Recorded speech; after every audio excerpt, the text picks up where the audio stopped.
Le plus grand salon mondial de l'horlogerie se tient à Bâle depuis jeudi, avec en parallèle depuis aujourd'hui un deuxième salon, le Salon international de la haute horlogerie à Genève cette fois. Derrière le luxe et les paillettes de circonstance, un souci toutefois, comment innover, comment créer de nouveaux produits? La réponse pourrait venir d'une entreprise genevoise. Grâce aux images virtuelles, elle a révolutionné la fabrication des mouvements de montre. Un reportage signé François de Sury et commenté par Sabine Kennel. Jusqu'ici, la création des mouvements de montre restait un travail fastidieux. Dessins, ébauches, maquettes se succédaient jusqu'à l'obtention d'un ensemble fiable où chaque fonction supplémentaire portait trop bien le nom de complication. Aujourd'hui, grâce à un programme spécialement conçu et développé pour les horlogers, ces procédés appartiennent désormais au passé. Son nom, Telwatch, pur produit d'une PME genevoise. Le concepteur, c'est lui, Serge Favre, cofondateur avec Patrick Mégard de l'entreprise devenue Polysoftel. Implanté depuis 20 ans dans la région genevoise, Polysoftel, c'est 11 personnes, dont 7 chercheurs. 2 ans de mise au point pour ce programme qui devrait bouleverser le monde de l'horlogerie. L'idée, c'est de dessiner une montre qui tourne sur l'écran, directement et dans l'intégralité de ses fonctions. Spectaculaire, à peine posée sur l'écran, les premières pièces s'animent en quelques clics.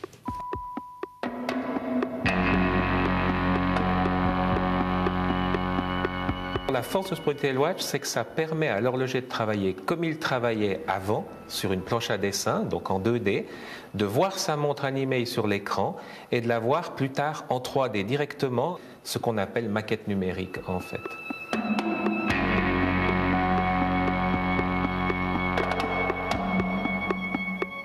Alors la clientèle a été très impressionnée par ce produit, c'est une chose qu'ils n'avaient jamais vue, qui pose aussi un problème parce qu'on n'est pas appelé dans les cahiers des charges, parce que les gens ne savent pas que ça existe au début, et dès que les gens ont tâté au produit, ça devient extraordinaire jusqu'à certains horlogers qui crient au miracle. Départ, direction le Locle. Nous sommes au cœur même de la tradition horlogère à l'école d'ingénieurs de l'arc jurassien. Ici, on crée des mouvements depuis des siècles. Et des générations d'horlogers ont été formés selon les méthodes ancestrales. Et ce bastion de la tradition teste pourtant cette nouvelle application en avant-première. Ce programme est le premier qui vraiment s'adapte au métier d'horloger. Le métier d'horloger, c'est un métier de tradition. Et le monde horloger a toujours été relativement réfractaire à ces nouvelles techniques. Et donc là, c'est la CAO qui a fait le pas vers l'horlogerie en proposant un outil adapté. Et on peut très facilement le placer, le positionner ici.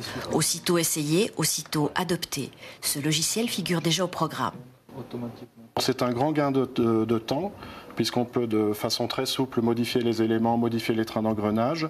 Ça va certainement supprimer des phases de prototypes qui sont extrêmement longues et coûteuses, notamment les maquettes qui se font à l'échelle 20 en plexi. Pour vérifier le mouvement, il faut plusieurs maquettes comme celle-ci. Grâce à ce logiciel, on évite des heures de découpage et des jours d'assemblage. Le programme simule instantanément chaque modification et au final, des milliers de francs d'économie.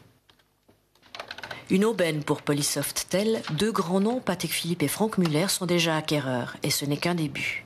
Et nous visons un marché qui est le marché des manufactures de montres, des manufactures de mouvements.